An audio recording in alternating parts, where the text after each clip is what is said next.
All right, we're going to get started. It's 5:30. Good evening, everybody. Thank you for joining our panel discussion tonight. What will it take to close the homeownership gap for Colorado's Black community?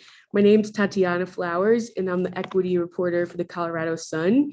I have here next to me our amazing co-moderator, Victoria Carradine, and four excellent panelists who will help us make sense of this important conversation. The idea from this panel stems from a story I wrote in June in collaboration with the Colorado News Collaborative, also known as CoLab. The story I produced for that project focused on the social, economic, and health equity of Black and Latino Coloradans, just like all the rest of the stories. And tonight, I hope that we can expand the conversation that I had with people with sources in my story, for people who missed that story or people who want to learn more. And I hope that even though we will examine the homeownership gap, we will also focus on solutions to help people get through what might be a tough conversation to listen to. I also just wanted to give a brief thank you to our sponsors, the Black Legacy Project, CoLab, and Denver Golf Parks and Recreation. And without further ado, I would like to just have each panelist first introduce themselves. You can share your name, title, where you work, and how you're involved with homeownership in your personal or professional life. So if everyone can turn their camera on, maybe Theo can go first, then Jice, then Brandon, then Tiana, if that works for you. Thank you very much. So my name is Theo Wilson. I am sometimes a columnist for The Sun, actually, and in general, just lecturer, performer, and an activist. And realistically, I didn't know how this was ever going to happen. I'm a first-time home buyer. My wife and I, we got this place 2 months ago now, starting today. And so it was something that I had wanted my whole life, really. You know, I was raised by, one of those traditional Cosby-esque Black families, adding a little bit of hood and veteran stuff, but it's still intact Black family, but I didn't know how I was gonna get no house. When I realized that I had some kind of crazy gap going on with like inherited wealth, it was like, how am I gonna make this up? And I'm glad that this program, the Deerfield loan that I found through Jice Johnson was a thing that was real. And so I like to talk about those forces that got us here, but I think I'm gonna just be quiet right now. I'm Jice Johnson. I'm the founder and the CBO of the Black Business Initiative. And while the Black Business Initiative isn't directly linked to home ownership, what we do is work on economic equity for the Black community. And so home ownership is a part of that. And we're happy to continue to push that work. Hi, everyone. My name is Brandon Stepter. I am the founder and CEO of B Stepter LLC and the Know Your Path program.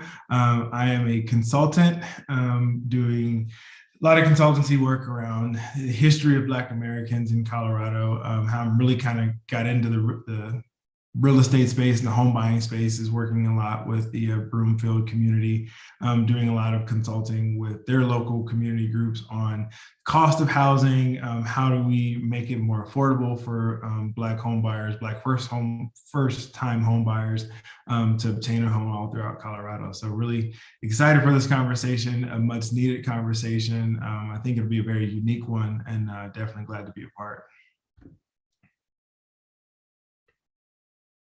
Tiana. Hi, everyone. I am Tiana Patterson. I'm the Vice President of Social Impact and Wealth Equity at Elevation Community Land Trust.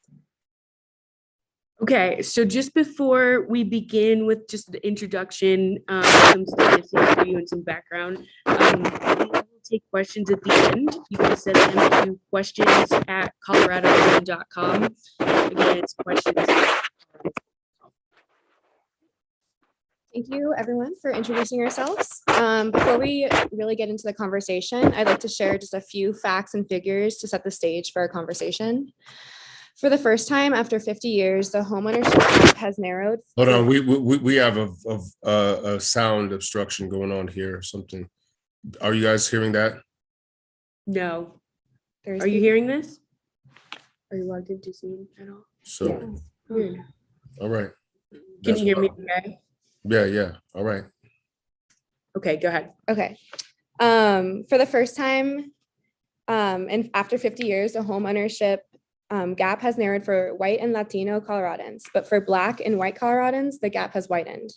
In 1970, the home ownership gap between Black and white households was 19% points, and it has grown every decade since to 32% points in 2020, according to ACS data. Okay.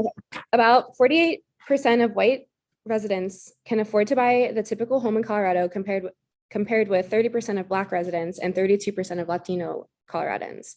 Meanwhile, the US is short about 3.8 million housing units relative to demand, making it one of the toughest real estate markets in history, especially for middle and low wage earners looking to buy and rent homes. Generational wealth disparities, bias in lending and appraising, and exclusionary housing policies have made it difficult for many Black families to purchase a home and build generational wealth. Tonight, our panelists will share why the housing gap exists, how the housing market is affecting Black Coloradans and others across the state, and what it will look like to close the homeownership gap for Black people across Colorado. All right, so hopefully that gives a tiny bit of information to help start the conversation. I broke this down into 3 questions because this hour will fly by, but I think the first question needs to talk about some data or anecdotes that exemplify why you think this gap exists. I can share some at the end, but I really would like to hear what you have to say. And then if you don't have one specifically for that, like, what do you think is the reality of this homeownership gap for people in the state? Could be personal, could be what you've heard in your roles, and then maybe just why you decided to share it. So that's like 30 questions. Is anyone eager to go first? Try and tackle some of it? I'll do it. Sure. Go ahead. In order to tackle the home ownership gap, we got to stop acting like it's accidental. All these gaps are by design. And though there may not have been one central designer, there certainly is one central culture that is evolved around, we call it white supremacy, but I suppose the better word for it is white misanthropy, a deep distrust for other groups of people. And that shows up in economic practice. It shows up in banking. It shows up in real estate, housing, you name it. So as long as we have this conversation with the understanding that via gaps in home appraisal, whether it be redlining, which, you know, is getting a lot of attention right now, but the culprits behind redlining are still very much operational. And the cascading effects of generational poverty, just like generational wealth, then we can talk about how to willfully engineer the closing of the gap, just as the gap's widening was also engineered. But I just want to put that out there. It was on purpose.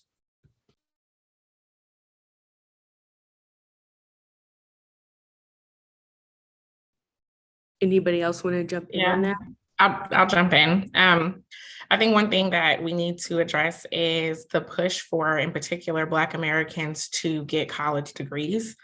And the correlation between college degrees and home ownership is kind of interesting, right? But really where it comes into play the most is where our debt to income ratio is a factor. And so oftentimes, the Black community is being pushed towards college. We are amassing college loan debt, and that college loan debt is obscuring our debt to income ratio. In particular, if you have the opportunity to have your loans forgiven, or you have, if you get a low, an income-based repayment plan, the housing program and the loan programs don't actually talk to each other very well. So when we have those debt to income ratios, what we find is that systemic racism causes us to have lower income, and that debt, despite however much we might actually be paying, also shows up in our ability to afford a home.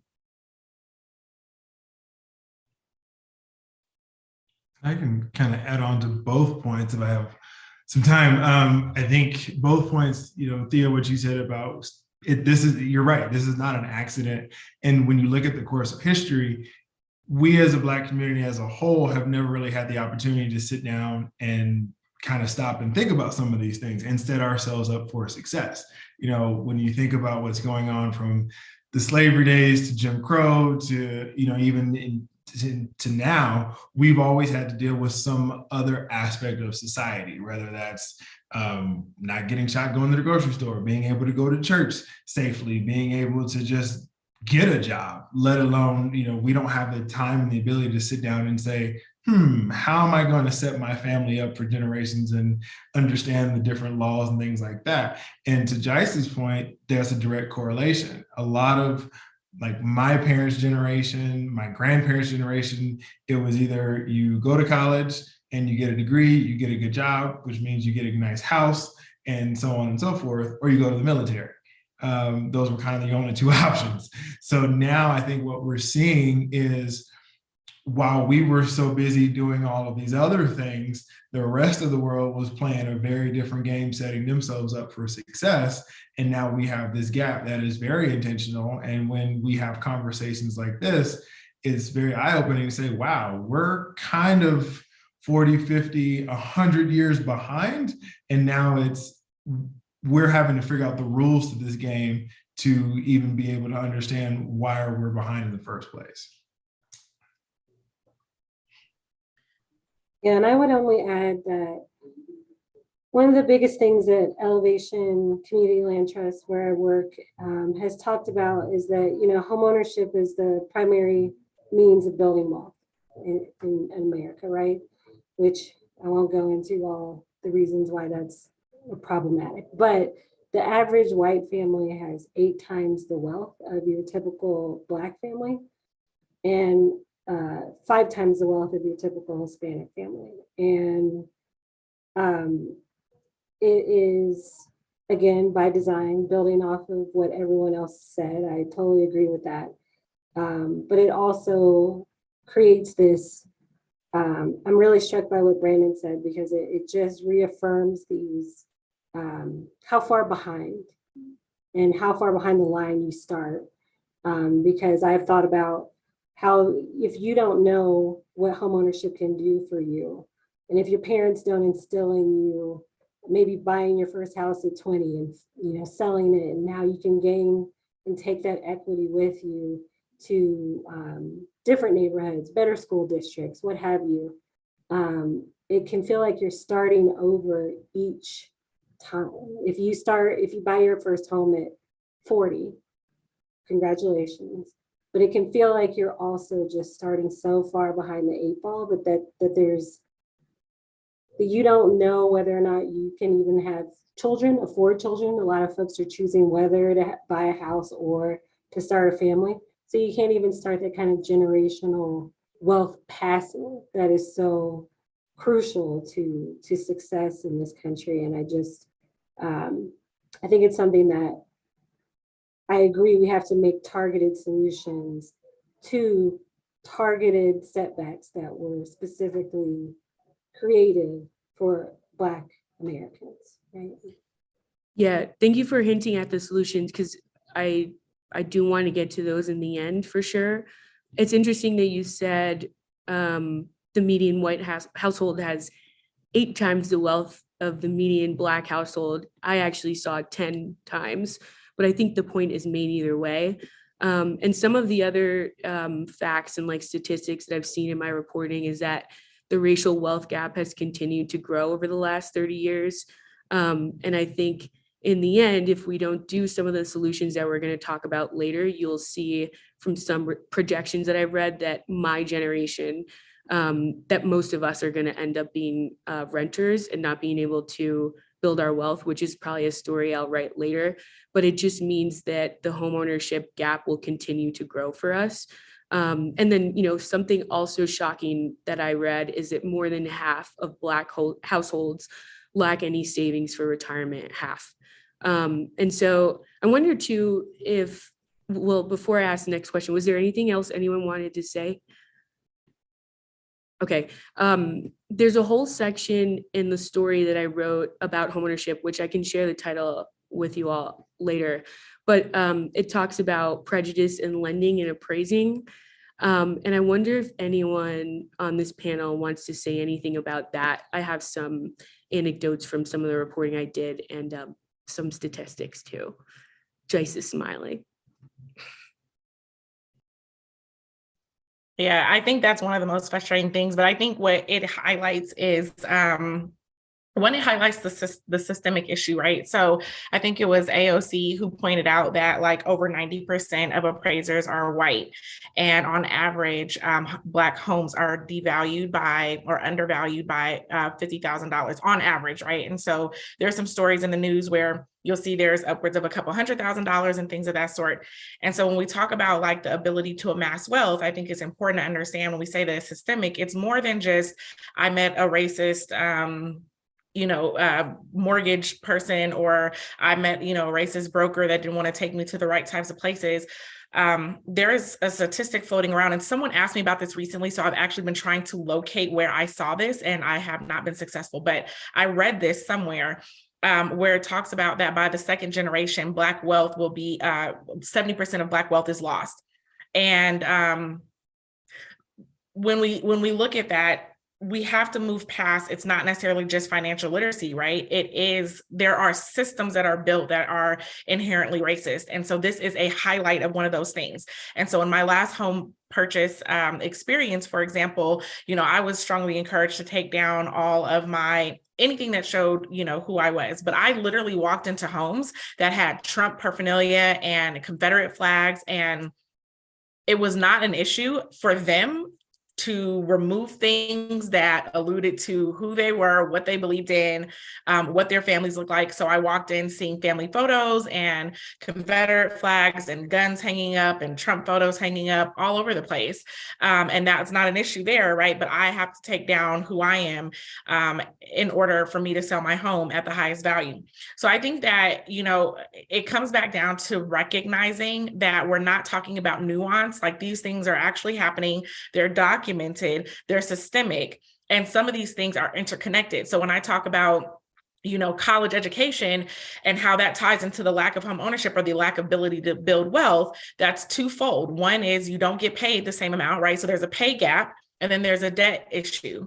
The other side of that, when we're looking at systemic racism or how this affects us in terms of building and amassing wealth, is you have an entire industry that's basically white-led, and that industry determines home values. And what we know for sure is that our home values are less than what our white counterparts are. So we have to be able to see that there are other peripheral things besides just, directly what it looks like for a person to have good credit, go look for a home, make an attempt to purchase that home, and what they run into. There's a lot of peripheral issues that need to be addressed, and why these gaps are continued to be perpetuated.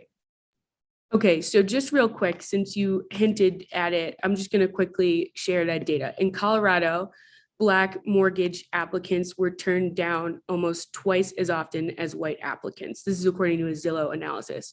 15% of Black mortgage applicants in Colorado were denied in 2020, compared with 9% of white applicants. Here's one stat that I think stuck out to me most in the entire story. Owner-occupied homes in Black neighborhoods are undervalued by $48,000 per home on average in comparison to white homes in white neighborhoods, which amounts to $156 billion in losses nationwide. When half of the residents in a neighborhood are Black, the homes are valued at roughly half the price of homes in neighborhoods with very few or no Black residents. And so I think what that showed me, and what I'm always trying to get across in my stories, is like, yes, Black people are affected, but it's much more than that, right? Like, if those inequalities exist, it's not just affecting Black people, it's affecting all of Coloradans. When one group is not doing well, there's no way that all groups can prosper. And one real estate agent I talked to said she had two experiences where she was trying to help Black Black homeowners sell their homes, and their homes were significantly undervalued. In both cases, the appraisers knew the sellers were Black, which is why what Jai says is true, is that we often take down anything identifying our race. But after those homes were undervalued, this real estate agent said she disputed the appraisal for one of those clients by finding other homes in the area that were comparable. And then she brought that information to the appraiser. And after she challenged the appraiser raised the price of the home by more than $50,000. So, I think I think these things are shocking. And the more that we can talk about them helps people know that, you know, some of these problems aren't small. Is there anything else anyone want to share? Maybe here's where, Theo, I know that you recently purchased a home. I wonder like what your experience was when you were looking, what were the biggest obstacles? They can be related to race or not. They actually probably might not be, because we have this really tough housing market and everybody is actually struggling. But yeah, maybe this is where you can share about how you navigated that. Maybe I can kill two birds with one stone. Can you restate the question? Yeah, sorry. So the question is, what were the biggest obstacles that you faced when you were buying a home? No. Before that one, the one you asked Jace. I think that was, Specifically Jace's question? I'm not sure. I would think it was appraising and lending, right? Okay. All right. Yeah, prejudice in that. Got you. Listen, my biggest obstacle, I feel like, was knowing too much. I knew too much, and I was wary all the time around every corner around what exactly was going to look like a fair deal to us. You know what I mean? Flat out, without the Deerfield loan, we wouldn't have had the down payment necessary to do what we needed to do to get this house at the rate we got it. Just is what it is, right? Fortunately, we walked into some equity, and depending on what the market does, as the economy is weird right now, we can start looking at that in terms of generational wealth. But literally, had I not been at the right place at the right time, the real estate agent that we were working with would have had us looking for significantly less nice homes.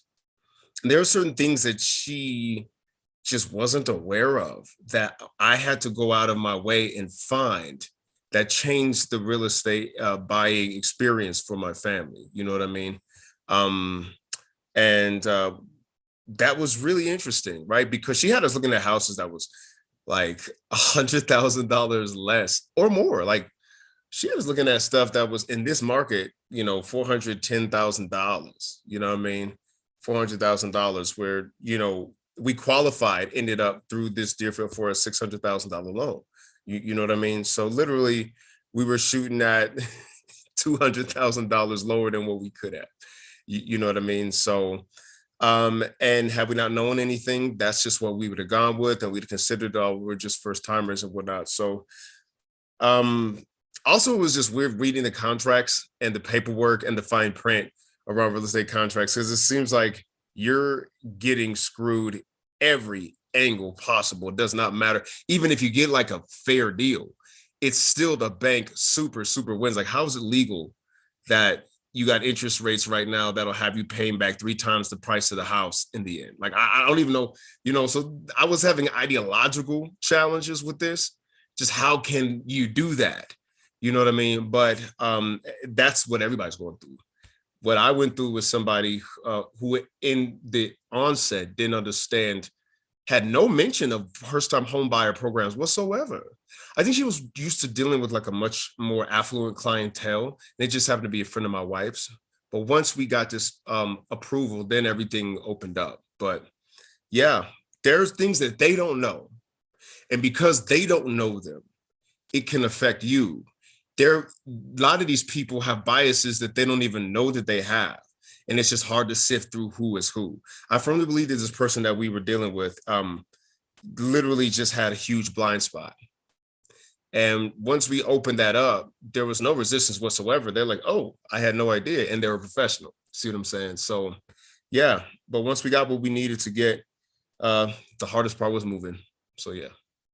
Yeah, and we mentioned the Deerfield Fund a couple times, and this is probably a good segue into the second question and where we can bring in Tiana, but that the biggest obstacle for Black families is the ability to afford a down payment. And this is a part of another story I wrote about the Deerfield Fund. About 93% of Black families with the credit scores and income to qualify for a home loan don't move on to purchase a home because they don't have the cash that they need for a down payment. And this is according to an analysis by Gary Community Ventures. So what that philanthropic organization is doing now is offering up to $40,000 in down payment assistance to hundreds of Black families in Metro Denver. I think it was 500 in the first wave over the next decade. And so that down payment assistance is expected to help Black families build 100,000 in wealth within the next decade. And so I wanted to just see now, Tiana, if you wanted to talk about the program that your organization is leading to try to help alleviate some of this disparity. Sure, thank you. So as a community land trust, we have a shared equity model where we own the underlying land and the homeowner owns the improvements.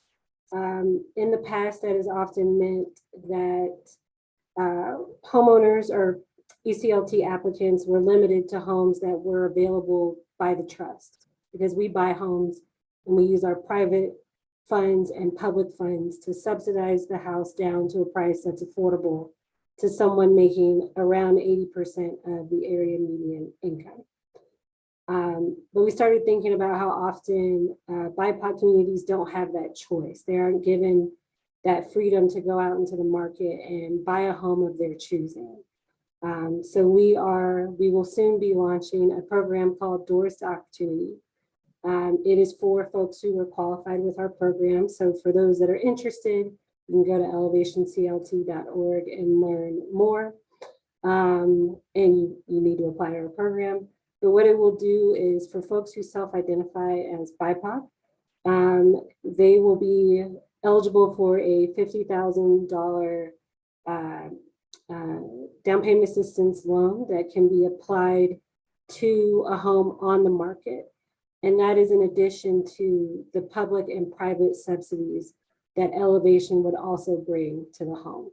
So for example, if you were looking at a home that was $400,000, that would typically be out of reach for someone who makes $60,000 a year. I'm just like a family of 3 that makes $60,000 a year. I'm literally just throwing out numbers. Please do not hold me to them. But if you were buying in the city of Denver, you could use that $50,000 down payment assistance.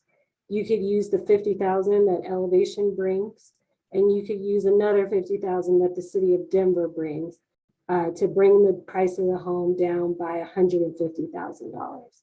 That home at sale, the land would go into the land trust, and you as the homeowner would own the home. And the reason why we split that and why we do that is the land and the home are tied together by a 99-year ground lease. And that means not only do you and your family get to benefit, generations of families after you who are also at that same AMI level or similar to can also access homeownership. So we call it a buyer-driven program. And we're really excited when we'll be able to launch it. I know there's always a ton of questions when I talk about it. But it's something that we as a staff and as a leadership team are really focused on making those direct targeted investments into communities who have been left behind.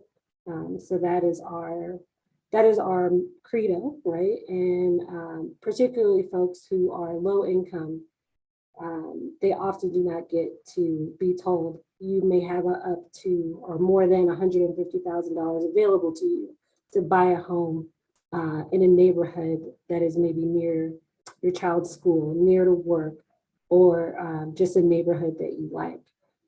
So that is the Doors to Opportunity program. Just real quick, I feel like this is, like most things we write about, very complicated. And it will take, like many complicated things, many solutions, at least solutions is what we call it, right? To alleviate the issue. And so I wonder, like, those are 2 programs that I know that are trying to tackle this. And I don't think I know of any others in the state. It doesn't mean they don't exist, but before we moved on, I wonder if you know of like any other efforts across the state specifically trying to close this homeownership gap. It doesn't have to just be for Black people. could be for Latino people, it could be for like any people of color. But I'm wondering, like, is it just me, or does it seem like there's not an adequate amount of attention placed on the issue? And I can't tell if it's just that people don't really know, or if it's just that there's so many issues going on. But I wonder, like, what if I could just pick your brains on that one? And maybe you could jump in here too and talk about how you or your organization is making homes more affordable, if that feels okay. Someone was going to say something. Yeah, I was just really quickly going to say that I think there's a lot of piecemeal efforts out there. And if we could put it in one, I'm not sure I'm also agreeing with you that I don't think there's nearly enough. But what I do know about is in the city of Denver. And I think too often, so many of these are focused in the city of Denver and maybe not taking into account that a lot of folks have been pushed out of Denver. But there's a city of Denver program for folks, I think it's called the re-entry, that can't be right. But it basically, if you were pushed out of the city of Denver, they're offering you, if you and your family have historical ties to somewhere in Denver and you were pushed out due to home prices or whatever, they will offer you, I believe it's $25,000 in down payment. I think this is a grant that if you were coming back to buy a home in one of those, in an area where you previously lived or had ties to, that would be available to you. And it's also able to be stacked. And then I think there's also the PATH program from First Bank. I think the limitation there is that you need to have a mortgage with First Bank. But it is also that is specifically for Black households, whereas the Denver one I just mentioned is for people of color generally. I believe that one is up to $25,000, and that is also a grant that is available to Black households in Colorado.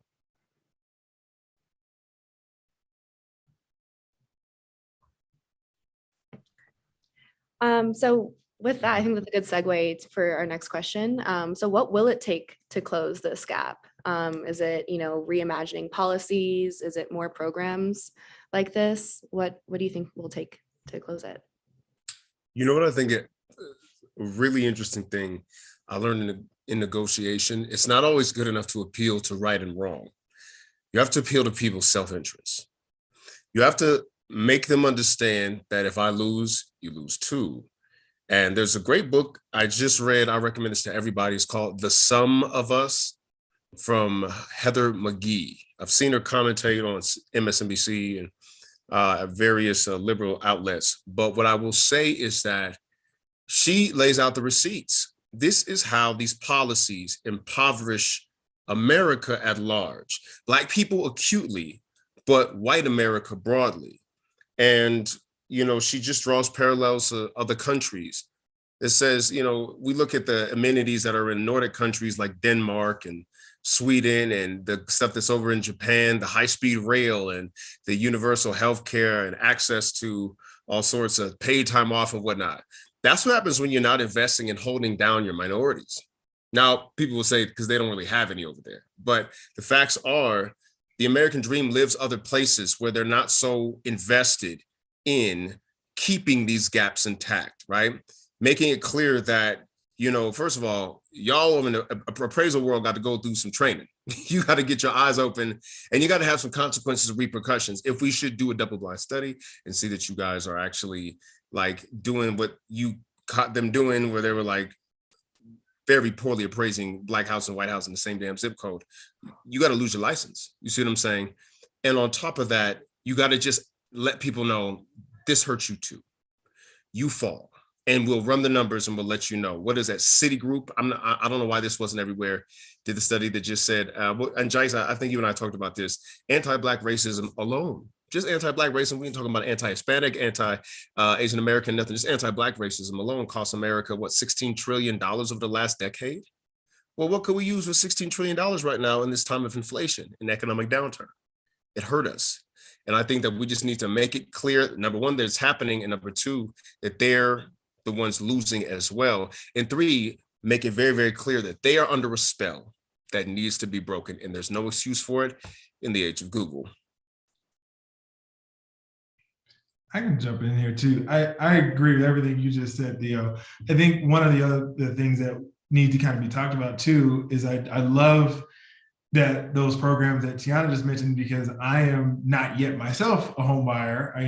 I'm working very hard at it. So to hear those programs, I was writing all those things down because I might very well be a beneficiary of one of them here real soon. But one of the things when we start talking about policies and these programs, one of the things that come to my mind and my wife and I talk about all the time is this idea of affordability and this idea of, if I create as a government these affordable houses with these affordable housing programs, well, what does that mean? My wife and I are in that weird gap to where we don't have the excess funds to save for a down payment, but we're not so broke that we qualify for these so-called affordable homes. So it's like, how do we look at that and adjust that line to make it equitable for everyone? And there's not these kind of blind spots where it's like, I'm too good, but I'm not bad enough. So I'm somewhere in between, and I'm really kind of struggling. And Theo, you're 100% correct. If no one understands, hey, this is hurting you all, because when using that same example, if I can't get into your affordable home that you just built, well, guess what? It's just a empty space. Somebody's losing money on that, and then on top of that, if you get the wrong kind of tenant, you're losing money on that, so we as a society as a society, I think we need to look at this broad spectrum. We need to look at it for what it is and then hold people accountable. And I agree with you, Theo, the societies that hold down their minorities miss out on so many opportunities because they're only seeing it from one perspective.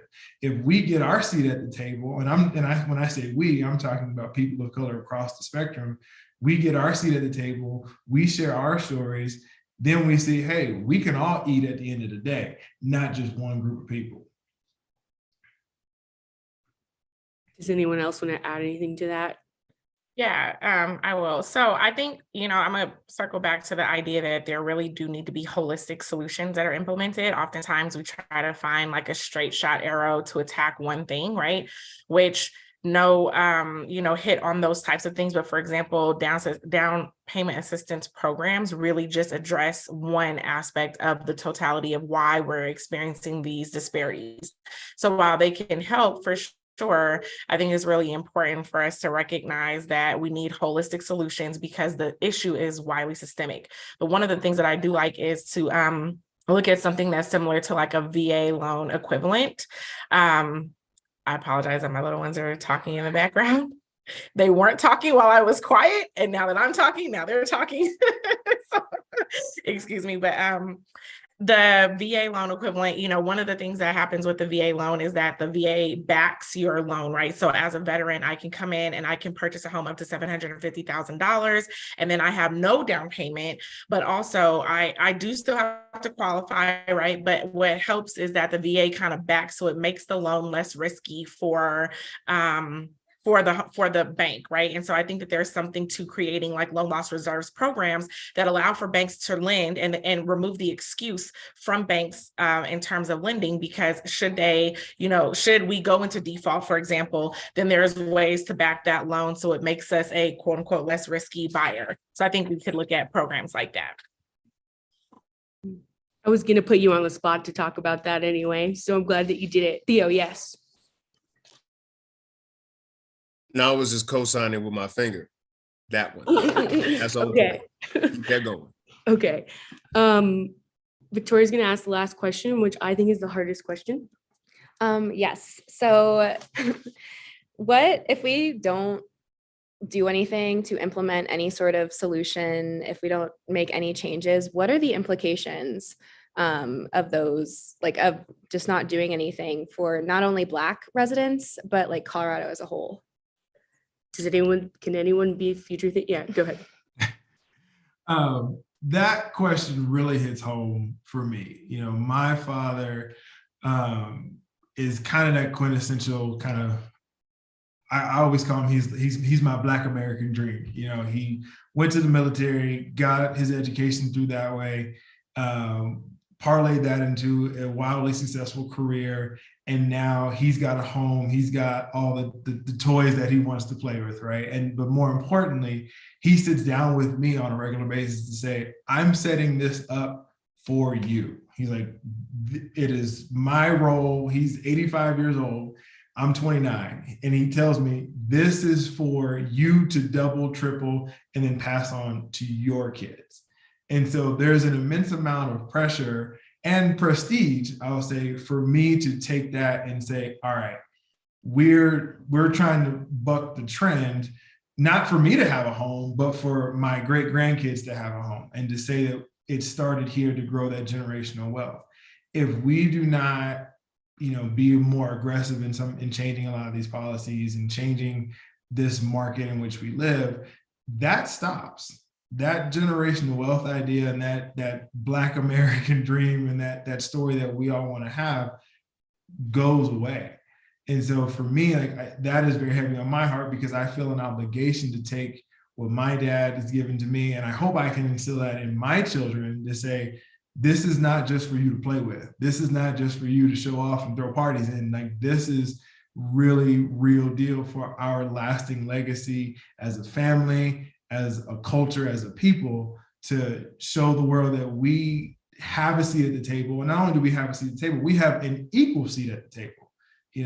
A house is what you make it, and we want to be able to be represented in that. And so I think if we don't take the time to really look at this, really hammer it down, really make the change, keep yelling, keep making noise, if we stop at any of those things, then we will get left by the wayside, because nobody's trying to help us. There's nobody coming, trying to say, hey, let me risk my job, my career, my license to help you.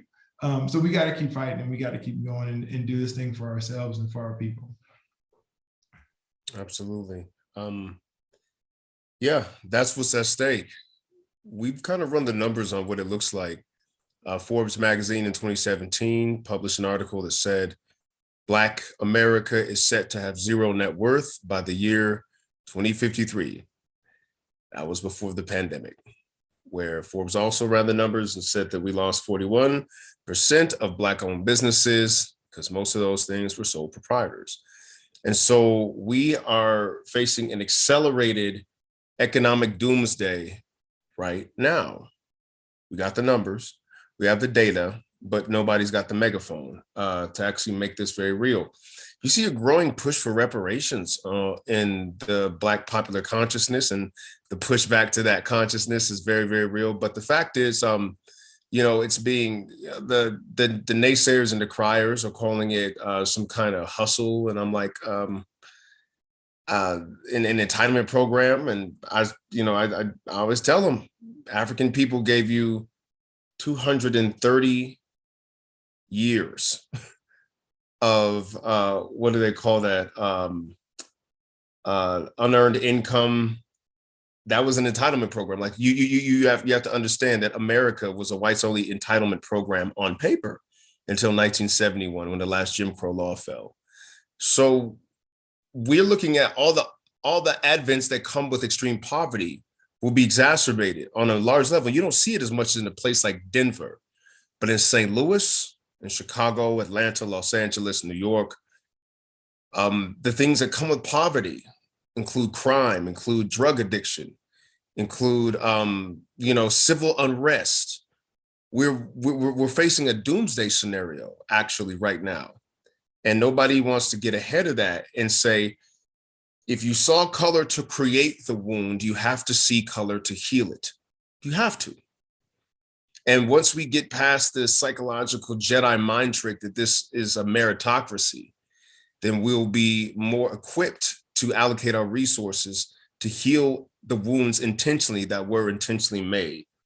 If you don't, it's looking a whole lot like a purge-ish Mad Max situation, a dystopian future, with, once again, Black lives being lost at the highest rate if we don't fix this. And this is not really subject to debate. We've got the data.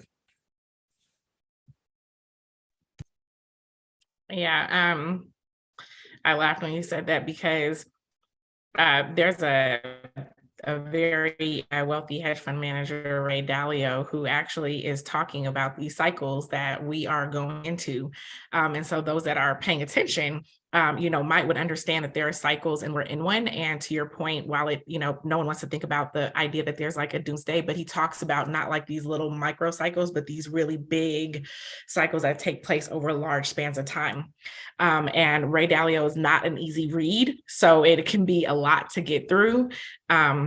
But we have such a horrible school system at times that it just really, I really feel that the miseducation of the American people also perpetuate this problem.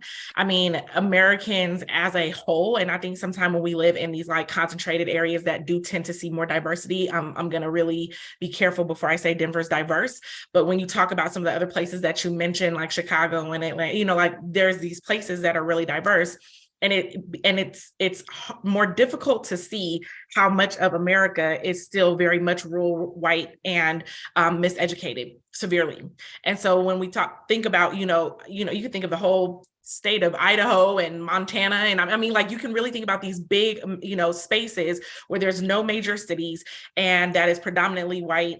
And what that looks like when those voting powers go to, say, like Congress, right, for example. And so the miseducation is very real. But I will say, in terms of like, what's the negative impact? I'm going to double down on the negative net wealth piece. Like, it is a huge issue because I think that we don't understand what happens when you have one group of people that essentially are going to be forced to be in a situation where they are where they're forced into welfare, essentially. I mean, when you artificially hold down an entire group of people and they are not able to produce livable wages, they're not able to produce, home ownership, they're not able to produce the type of staples that make up what the so-called American dream looks like, or the things that allow for this country to have, it's kind of like middle class standing, right? What ends up happening is that the rich have to at some point figure out how to support the poor.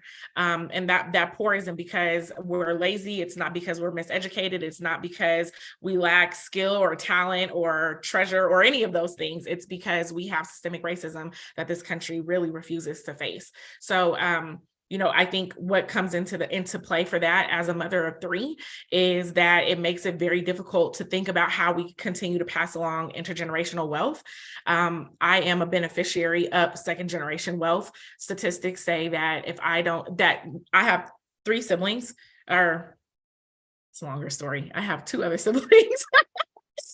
And I will say that statistically speaking, between me and my 2 other siblings, that 2 out of the 3 of us don't make it financially, right? And that's what the data says. I'm a mother of 3. This says that by the time I'm looking at third generation wealth for my children, that none of them make it. So what does this look like? It really is one of the catalysts behind the Black Business Initiative. It's one of the things that does keep me up at night is, what does it look like for us to be intentional about how we pass along intergenerational wealth, and understanding that there is more than a financial literacy gap, that there are systems in place that we have to restructure in order for us to amass and retain wealth.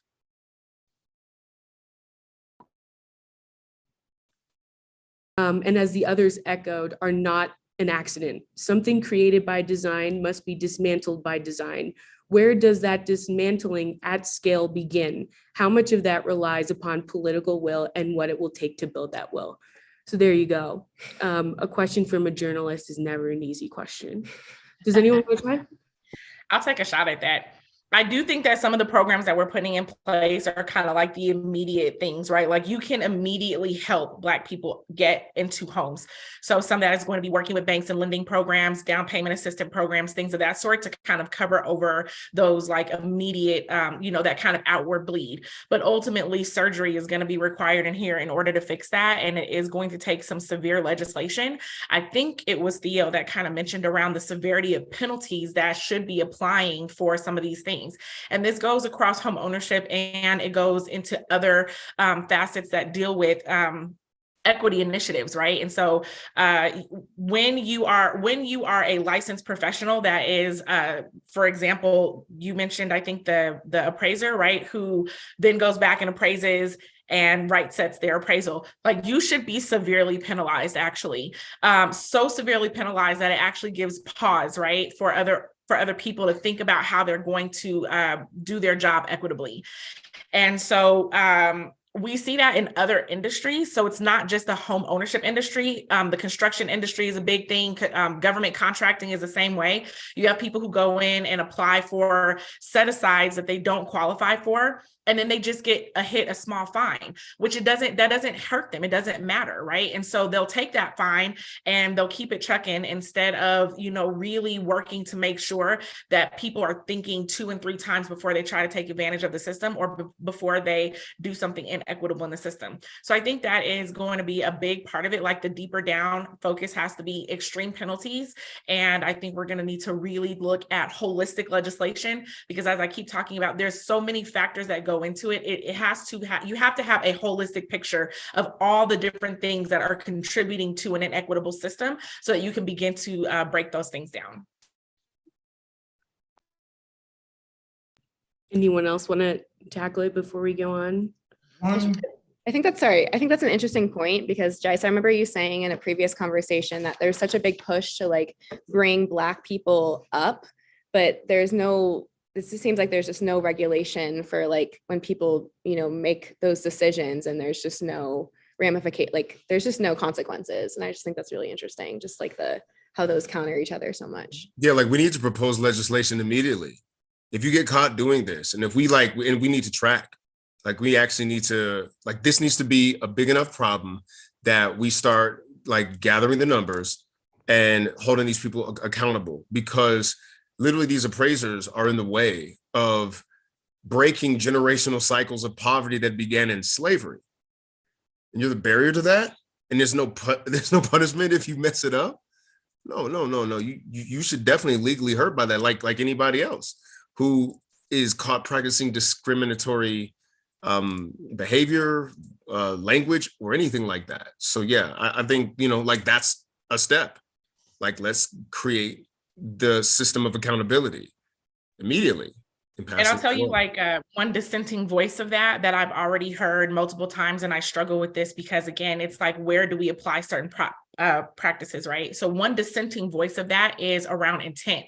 So if you tell someone that they are practicing implicit bias, or they are not aware of their own biases, then what they argue is that this person didn't intend to cause harm, but harm was caused, right?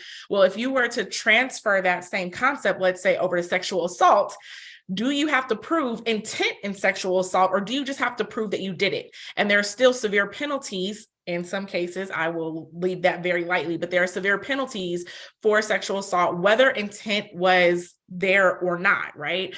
And so I think that concept of intent in this space where the inequities are so systemic and so deep and so long and have been around for forever, that you have to be able to remove that idea that intent matters in this case. Because then to your part, especially when you're in a licensed or regulated industry, or if you are in government, for example, like I think at that point you kind of have you don't have the same type of recourse to say, if maybe you were in a private corporation that maybe isn't practicing like DEI work or, anything that's actively like helping you understand biases, but in regulated industries in particular and in government, those shouldn't be.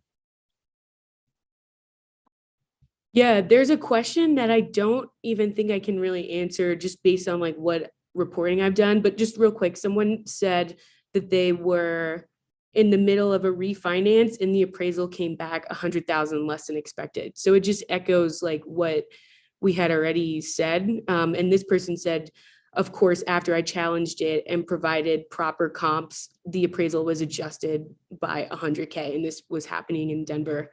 And so I think the question that they're asking is like, how can we support people who are currently homeowners? Like there's programs to help you get into the home, but like once you're in the home, then what? Like what if you're still struggling financially, even with the help that you got to get in? I wonder if you know of anything specifically around that. I think that's the question, but if I didn't understand it, please submit again, please. Can anyone say? So what's the question? I'm sorry. I think the question is like, once you're a homeowner, like if you're still struggling financially, are there any programs out there to like keep you in your home? There are ones to get you in, but like once you're in, like how do we support them so that they can stay? I actually have no idea. Right. I was gonna say, I'm not aware of programs like that. I mean, typically you can talk to the mortgage company to do things like loan modifications if you are struggling with like your mortgage, possibly, right? But I mean, I understand. I actually also had a home that was appraised for less than it was, supposed to be. So I understand that sentiment. I'm not aware of any programs that are like that, but what I will say is that those are also other systemic issues that we have to look at, because it prevents you from accessing the capital or the equity that you could use in order to do other things. That was, again, a thing that I experienced. I had a home like 5 years ago now that I ended up just selling because I also couldn't refinance the home and I needed the equity in the home to do other things. So fortunately, I was able to use that. Once I sold the home, I was able to use some of that equity to purchase another property, but 6 months later, that home was worth like $150,000 more, right? And so I wish that I had a better answer than that, but I think that should be included in how we're looking at the overall homeowners issue. Okay. If that's it, does anyone else want to share anything else before we go? I think that was a helpful conversation for me, at least, to think about future stories. And I hope that it was just as beneficial for people listening. If you want to contact me, my email address is tatiana@coloradosun.com. So it's TATIANA@coloradosun.com. But just before we go, thank you to everybody who decided to come. Is there any last comments that you're dying to share? Yeah, Victoria has I actually one. have a question. What role do current and prospective white homeowners play in this gap? I can take that one on a little bit. During one of my consulting presentations up in Broomfield, there was a large conglomerate of white established homeowners. When I say established, I mean these folks have been in these homes for, I'd say, 15 plus years. And their question to me was, well, we want more people of color to come. How do we get them? And my first response was, do they feel welcome? I mean, when I go up here and, you all invited me here and I'm the only person who looks like me, not really sure I want to live here. And they even shared with me a story of a family who moved up that way, who had a very harrowing experience at the local King Soopers, and within 2 weeks sold her home and moved back down to Aurora.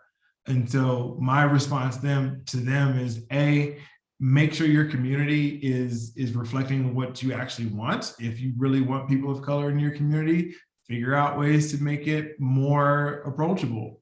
Have local events, have cookouts, have whatever it is that you're trying to attract, and make it feel like you want these people to be here. Secondly, be realistic in the housing market. I feel like homeowners have an obligation to play a really supportive role in selling their home if they really want. I mean, I understand that that's where Theo's comment comes in about losing money. If there's an offer that might be a little bit lower that a Black family puts in, maybe consider it.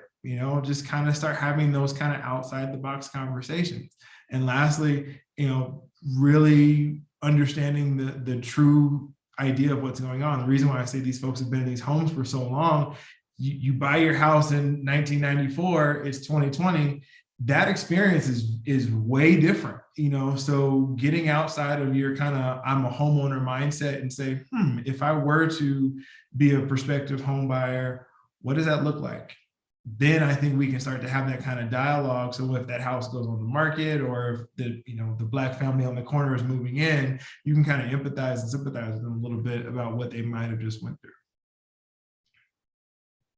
Those are points I never thought about.